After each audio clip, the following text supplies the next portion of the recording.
为了使欧亚各国经济联系更加紧密，相互合作更加深入，发展空间更加广阔，我们可以用创新的合作模式，共同建设丝绸之路经济带。这是一项造福沿途各国人民的大事业，以点带面，从线到片，逐步形成区域的大合作。 It's the oldest overland trade route in the world, a network dating back to the 5th century BC, stretching from China through Central Asia to Europe's borders.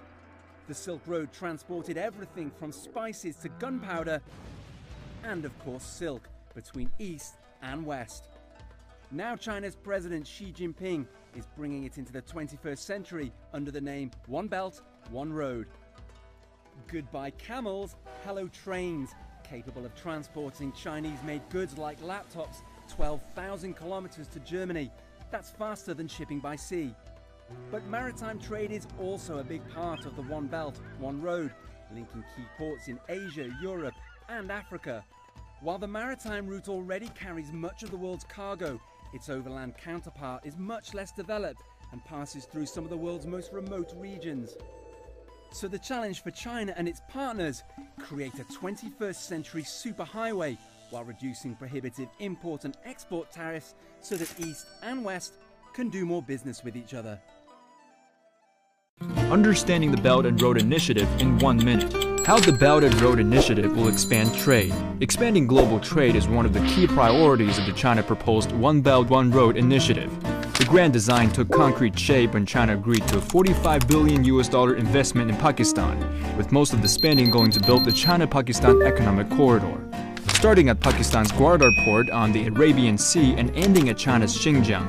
The corridor will promote connectivity in the South Asian region and provide a shorter and cheaper route for trade with the Middle East and Africa. Statistics released by the China's Ministry of Commerce shows that during the first half of 2015, China has directly invested in 48 countries involved in the Belt and Road Initiative, with total investment volume reaching over $7 billion, a year-on-year increase of 22%. More trade potential will be tapped between countries along the route. At this year's Boao Forum for Asia in March, President Xi Jinping said China's annual trade with countries along the One Belt, One Road Initiative could reach $2.5 trillion in 10 years.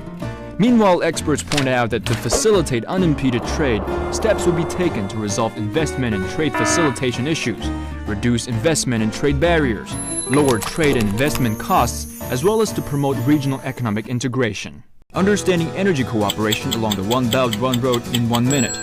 One of the top priorities of the China-proposed One Belt, One Road Initiative is to create a more efficient and better integrated energy network around the globe. The rising level of energy consumption worldwide requires more reliable and efficient infrastructure and markets.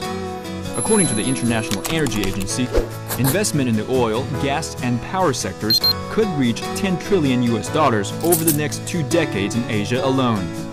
Through the One Belt, One Road Initiative, transportation, financing, and infrastructure used for the energy business will be improved in a bid to promote sustainable energy cooperation between countries involved in the initiative. Cooperation will range from traditional resources including coal, oil, and precious metals to clean energy such as hydropower, nuclear power, and solar energy. Meanwhile, energy cooperation under the initiative will be highly complementary. For example, Central Asia has abundant clean energy but lacks the necessary infrastructure, hindering the exports of resources, energy, and economic development. Meanwhile, China has the financial ability and experience for helping other countries build infrastructure, along with importing the clean energy it needs for further development. Experts believe that cooperation like this would create affordable access to more energy resources and promote sustainable economic and social development for nations participating in the initiative. Understanding Belt and Road in 1 minute. There's an ancient Chinese proverb which says that while amity between people holds the key to sound relations between states, mutual understanding is fundamental for promoting amity between people. That's precisely what China's educational cooperation initiatives among the Belt and Road nations seek to promote. On May 22nd, a group of Chinese and international institutes, led by Xi'an Jiaotong University, set up the new Silk Road University Association. 106 universities from 22 countries and regions, including Russia, Singapore, and France, have joined the association.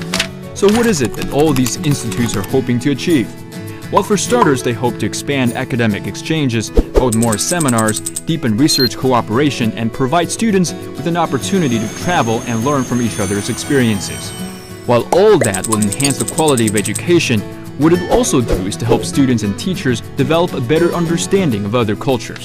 For example, take a look at these pictures from Laos Suzhou University, where the Chinese teachers and local students seem to have had a really fun time celebrating the traditional New Year water splashing festival. And just like these teachers who have had the chance to experience a different culture, there are efforts being made to attract more foreign students to China and allow them the chance to learn traditional skills like paper cutting and calligraphy, or explore the country's cultural history and contemporary lifestyles. In fact, according to the Ministry of Education, China will provide 10,000 government scholarships to foreign students from countries along the Belt and Road Initiative.